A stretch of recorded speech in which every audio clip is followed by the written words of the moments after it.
தமிழ் மொழி வாழ்க, வேந்தர் வாழ்க்கையை செம்மொழி வாழ்க. அவையுள்ளோர் அனைவரையும் வணங்குகிறேன். நான் தேவசேனா 9ஆம் வகுப்பு SRT சீனியர் செகண்டரி பப்ளிக் பயிற்சி. இம்மண்ணில் பிறந்த ஆறறிவு கொண்ட அனைவரும் மனிதர்தானே. ஆனால் ஒரு சிலரை மட்டும் நாம் கொண்டாடுகிறோம். அதிலும் சிலரை தெய்வமாக பார்க்கிறோம். அப்படிப்பட்டவர் ஒருவரைத்தான் இன்று நமது சிந்தனை தலைவராக எடுத்துள்ளோம். மகாத்மா, தேசப்பிதா, பாபுஜி, அண்ணல் என்றெல்லாம் நாம் கொண்டாடும் மோகன்தாஸ் கரம்சந்த் காந்தி அவர்கள் தான். அவர் ஒன்றும் மகாபாரத அபிமன்யு அல்ல, கருவிலே பிடித்தவர். அவரும் ஒரு சாதாரண மனிதர் தான். சிறுவயதில் இருளுக்கு அஞ்சியவர் பின்னாளில் இவ்வுலகிற்கே அகிம்சை எனும் அறிவொளியை ஏற்றினார். இவரது பிறந்த நாளை காந்தி ஜெயந்தி என்று அரசு விழாவாக கொண்டாடுகிறோம். உலகமே அந்நாளை உலக அமைதி தினமாக கொண்டாடுகிறது. அக்டோபர் 2 பிறந்த அனைவரும் காந்தியாகவில்லை.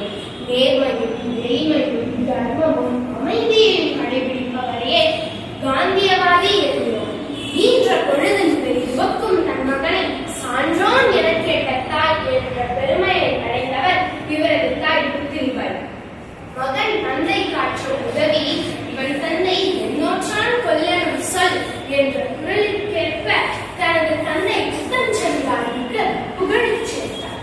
சிலப்பதிகாரத்தில் கணவனை இழந்தோர்க்கு காட்டுவது இல் என்ற கூற்றின்படி மரணத்திலும் துணை என்ற கோப்பெருந்தை போல் காந்தியின் எல்லா சூழ்நிலைகளிலும் ஈடுபாடுகளிலும் அவருடன் தனது 13 வயதிலிருந்தே துணை நின்றவர் துணைவியார் கஸ்தூரிபாய் அவர்கள்.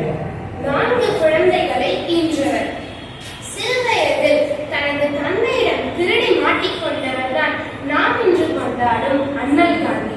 இந்நாளில் இந்திய அரசு வெளியிடும் ஒவ்வொரு ரூபாய் நோட்டுகளிலும் இவருடைய புகைப்படத்தையும் அச்சிட்டது. எல்லா அரசு அலுவலகங்களிலும் இவருடைய புகைப்படம் வைக்கப்பட்டுள்ளது. அரிச்சந்திர நாடகத்தை தன்னுடைய வாழ்க்கை பாடமாக ஏற்றுக்கொண்டவரின் வாழ்க்கை வரலாற்றை இன்று நாம் பாடமாக படிக்கிறோம், பேசுகிறோம், செயல்படுத்த முயற்கிறோம். பகவத்கீதை, ராமாயண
மதுவிலக்கு, தீண்டாமை போன்ற பல போராட்டங்கள்